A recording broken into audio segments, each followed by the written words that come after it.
আসসালামু আলাইকুম দাদুরা, কি খবর? কেমন আছেন? নিশ্চয়ই ভালো আছেন। আমিও আছি, আলহামদুলিল্লাহ ভালো আছি।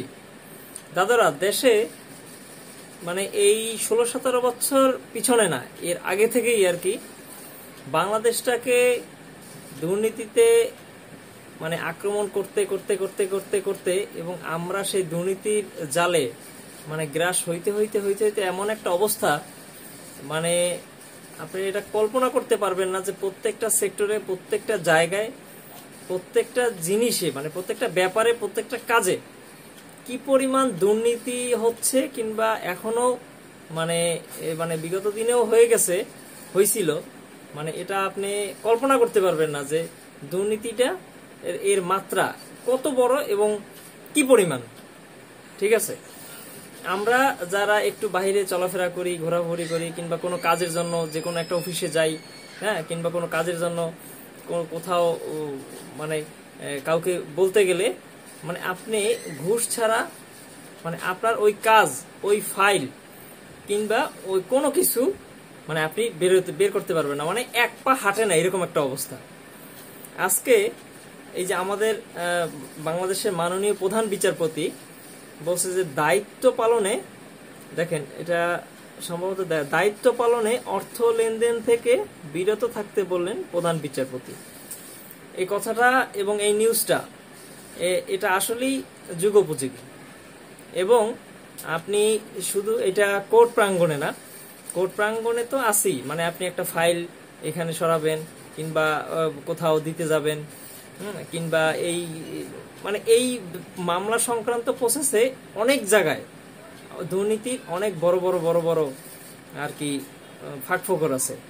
তো যাই হোক, এই মামলা সংক্রান্তর জন্য কিংবা এই কোর্টে কিছু যে একেবারে লেনদেন হয় না, একেবারে যে কিছু যে না, তা কিন্তু আপনি বলতে পারবেন না। এবং এটা যে শুধু বিচার কার্যে কিংবা আদালতে যে শুধু যে এই কাজটা হয় তা না, এটা ওভারঅল সমস্ত অফিসে, সমস্ত কাজের জন্য, সমস্ত জায়গাতে এই দুর্নীতিটা এমন ভাবে গ্রাস করছে, এটা হলো একটা মাকড়সার জালের মতো আর কি, একেবারে পুরা ইষ্টে পিষ্টে জড়িয়ে আছে, এরকম একটা অবস্থা।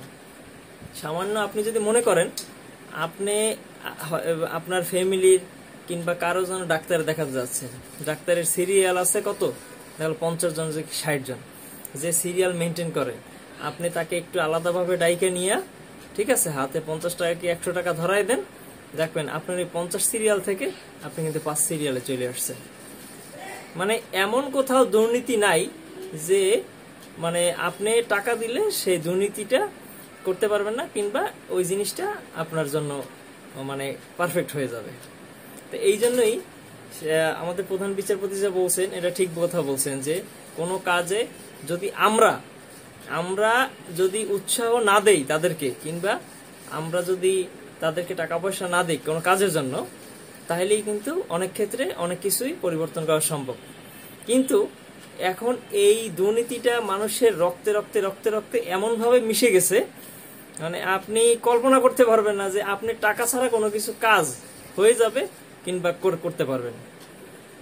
এটা এখন একটা বাংলাদেশ অবধারিত একটা নিয়ম, অবধারিত একটা জিনিস, অবধারিত একটা সিস্টেম। আপনি টাকা দিবেন, আপনার কাজ হয়ে যাবে।